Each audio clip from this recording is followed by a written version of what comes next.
A greatly respected member of Edinburgh society, William Brodie (1741–88), was a skillful cabinetmaker and a member of the town council as well as deacon, head, of the Incorporation of Wrights and Masons.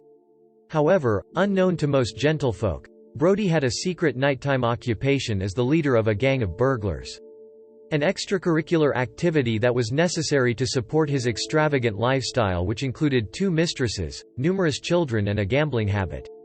To support his nighttime activities, Brodie had the perfect day job, part of which involved making and repairing security locks and mechanisms. The temptation obviously proved too much for him when working on the locks of his customers' houses, as he would copy their door keys. This would allow him and his 3 accomplices in crime, Brown, Smith and Ainsley, to return at a later date to steal from them at leisure. Brodie's last crime and ultimate downfall was an armed raid on His Majesty's Excise Office in Chesil's Court, on the Canongate. Although Brodie had planned the burglary himself, things went disastrously wrong. Ainsley and Brown were caught and turned king's evidence on the rest of the gang.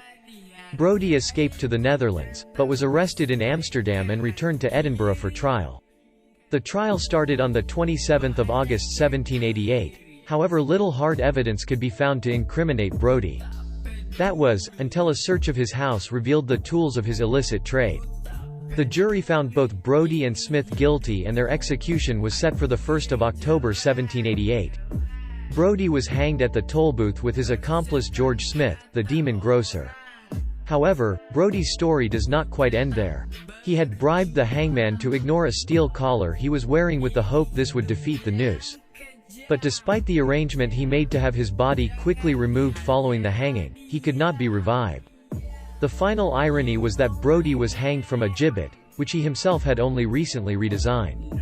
He proudly boasted to the crowd that the gallows upon which he was about to die was the most efficient of its kind in existence. Brodie was buried in an unmarked grave at the parish church in Buccleuch. It is said that Brodie's bizarre double life inspired Robert Louis Stevenson, whose father had had furniture made by Brodie. Stevenson included aspects of Brodie's life and character in his story of a split personality, The Strange Case of Dr. Jekyll and Mr. Hyde. 3 centuries ago, an impetuous Scottish sailor known as Alexander Selkirk, though this wasn't his real name, was languishing off the coast of Chile in a battle-scarred, worm-eaten British ship called the Cinque Ports when he began to argue with the captain that the leaky, disease-ridden vessel was a death trap.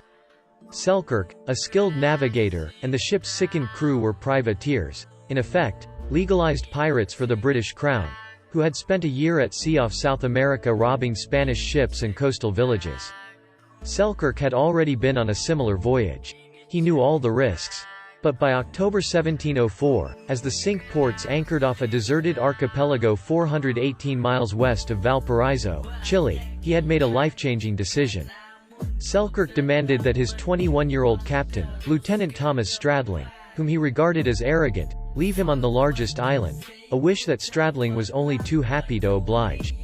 By all accounts, the 28-year-old Selkirk was a hothead. Back home in Scotland, he had beaten up his father and 2 brothers over a harmless prank and would later leave both the women who claimed to be his wife.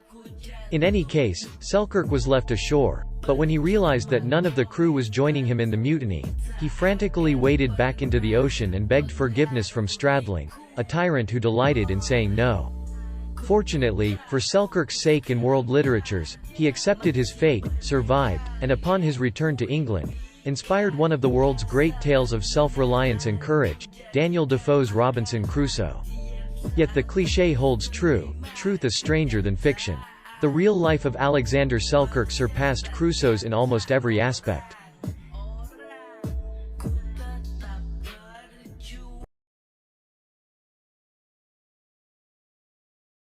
Josiah Henson, 1789–1883, was born into slavery in Charles County, Maryland, on a farm owned by Francis Newman. As a child, he was sold to Isaac Riley, who later appointed him superintendent of the farm at an unusually young age because of Henson's strength and intelligence. At age 22, Henson married a slave woman whose name remains unknown. They had 12 children, 4 while enslaved. Henson showed extreme loyalty to Riley, who, in turn, entrusted him with exceptional responsibilities and allowed him to become a preacher in the Methodist Episcopal Church. However, when Henson attempted to buy his freedom, Riley cheated him and made plans to sell him south. Fearing separation from his family, Henson fled north with his wife and children the summer of 1830. After passing through Ohio and New York, they settled in Dresden, Ontario, Canada. Henson became a preacher and a leader in the Afro-Canadian community, and he traveled back into the United States to help other slaves escape. Henson also served the British as a captain of Afro-Canadian volunteers in the Canadian rebellions of 1837 to 1838. Two uprisings in which the colonies of Lower and Upper Canada were in conflict over political reform. He founded the British American Institute in 1842, an Afro-Canadian community and industrial school intended as a refuge for escaped slaves. Henson made several trips to England, where he was received by high society, and he married a Boston widow following the death of his first wife. Henson died in Dresden, Ontario in 1883.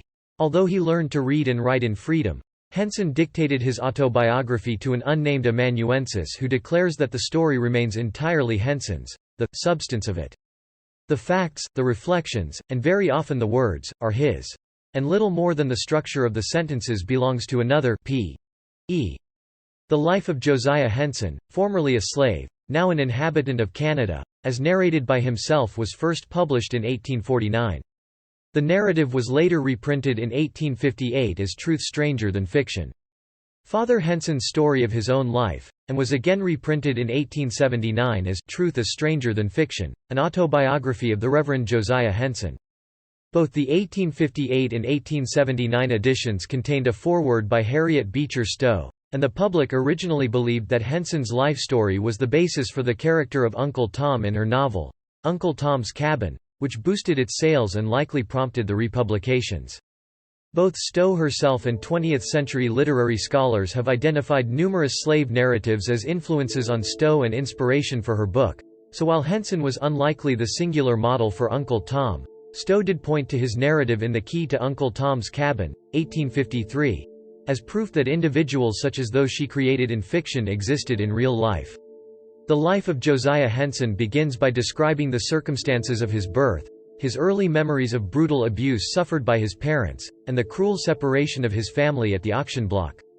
Riley, called Isaac R. in the text, is persuaded to purchase both Henson and his mother by his mother's tears, so they are allowed to remain together on Riley's plantation in Maryland. Over the years, Henson serves his master faithfully and is assigned more physically demanding tasks as he grows from childhood to manhood.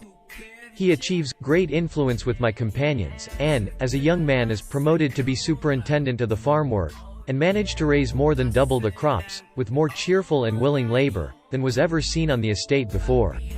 Eventually, Henson's master falls into financial difficulty. Though Henson had served him faithfully for 20 years, he is among those sent to Riley's brother in Kentucky as part of an attempt to manage debts. By extracting a promise from him before explaining the commitment, Riley enjoins Henson to transport 18 slaves, including Henson's wife and children, from Maryland to Kentucky. While passing through the Free State of Ohio, colored people gathered round us, and urged us with much importunity to remain with them, but Henson refuses to consider deserting. Although Henson desires freedom, he intends to purchase it and will not consider running away because it violates his sense of honor. The slaves under his watch probably had little perception of the nature of the boon that was offered to them, and were willing to do just as I told them, so they leave the Free State with him, and Henson delivers everyone to their new master, Amos Riley. Though readers may be surprised at his naivete, Henson reflects upon this incident many years after escaping to the north with a view altered by his later experiences, observing that, "I have often had painful doubts as to the propriety of my carrying so many other individuals into slavery again, and my consoling reflection has been, that I acted as I thought at the time was best." Working under Amos Riley, Henson still desires to purchase his freedom. Encouraged by a white Methodist minister, Henson obtains permission to travel to Maryland and visit his old master, raising money by preaching on the way. Though Isaac Riley welcomes Henson's visit and negotiates a price for manumission, he is surprised by Henson's accumulated earnings. He agrees to a price of $450, taking Henson's cash earnings of $350 as a down payment. Unfortunately, he tricks the unsuspecting Henson by promising to forward the manumission papers to Amos Riley on his behalf, sending a letter that raises the agreed price to $1,000. Henson discovers the trick upon returning to Amos Riley's plantation and despairs of ever raising the needed funds. As a further betrayal, his master decides to send him to New Orleans and sell him. During the trip, Amos Riley's son, who is superintending, falls ill. The conscientious Henson nurses him and returns home with the son alive. Yet, instead of gratitude for saving the son's life, Henson discovers that, my merits, whatever they were, instead of exciting sympathy, or any feeling of attachment to me, seemed only to enhance my money value to them. Page 47. Henson, therefore, resolves to escape with his wife and 4 children. They walk, Henson carrying the 2 smallest children in a bag on his back, from Kentucky to Ohio, fighting exposure, exhaustion, and hunger. They are aided by Native Americans in the Ohio wilderness as well as sympathetic boatmen who carry them across Lake Erie to Buffalo, New York. From New York, the family travels to Canada, where Henson finds work on the tenant farm of a Mr. Hibbard. He resumes preaching, and his oldest son, Tom, attends school. Henson is proud of his son's learning, and it creates a moment of crisis and growth for him as well. He describes a pivotal moment in which he must admit to his son that he can't read the Bible from which he draws his sermons. Tom generously offers to teach his father to read, and, the little fellow was so earnest, there was no resisting him, Henson recalls. I was delighted with the conviction that my children would have advantages I had never enjoyed, he admits, but it was no slight mortification to think of being instructed by a child of 12 years old. Yet ambition, and a true desire to learn, for the good it would do my own mind, conquered the shame. In Canada, Henson works to organize the Afro-Canadian community and becomes involved in several projects that emphasize independence from white patronage. Ventures include attempts to purchase land for an autonomous Afro-Canadian community and the establishment of a school for Afro-Canadian children. Building on this wish for self-sufficiency, Henson closes his narrative with gratitude for his liberty and expression of faith in the future of his community.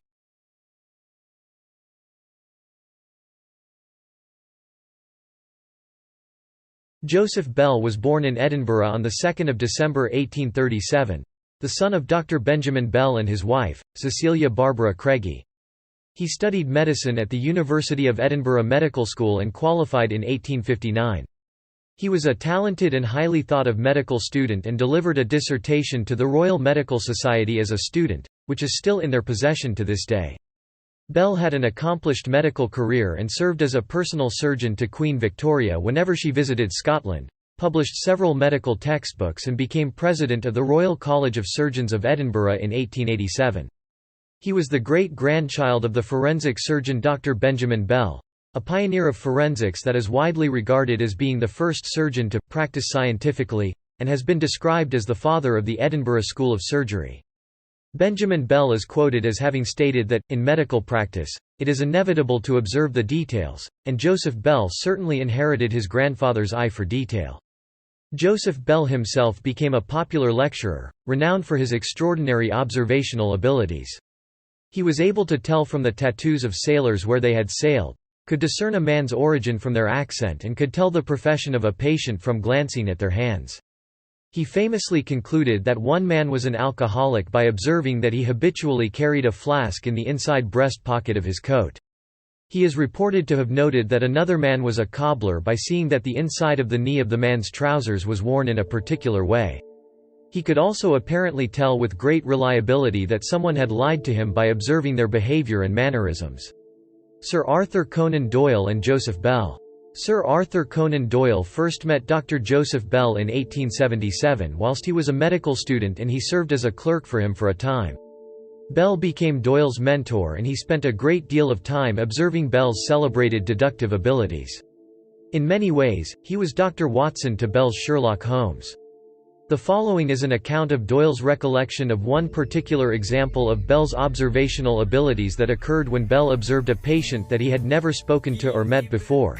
"Well, my man," Bell said, after a quick glance at the patient, "you've served in the army." "Aye, sir," the patient replied. "Not long discharge?" "No, sir." "A Highland regiment?" "Aye, sir." "A non-com officer?" "Aye, sir." "Stationed at Barbados?" "Aye, sir." Bell turned to his bewildered students. "You see, gentlemen," he explained, "the man was a respectful man but did not remove his hat. They do not in the army, but he would have learned civilians' ways had he been long discharged. He has an air of authority and he is obviously Scottish. As to Barbados, his complaint is elephantiasis, which is West Indian and not British, and the Scottish regiments are at present in that particular island. Very Holmes-like observational skills indeed. It is not just Holmes' observational and deductive skills that can be attributed to Bell, but also his fashion sense. Joseph Bell is reported to have often worn a long coat and a deerstalker hat, and a few famous photos of him in this attire exist. Doyle once wrote a letter to Bell thanking him and acknowledging him for his influence in the creation of his most famous character. "It is most certainly to you that I owe Sherlock Holmes. Round the center of deduction and inference and observation which I have heard you inculcate I have tried to build up a man. A long-lasting legacy." Bell died on 4 October 1911 and his grave can be found at the Dean Cemetery in Edinburgh alongside that of his wife, Edith Catherine Erskine Murray, and their son Benjamin, and next to his father and brother's plots. His legacy lives on though, and Sherlock Holmes and the many other characters based on him continue to inspire and new generations of readers to this day.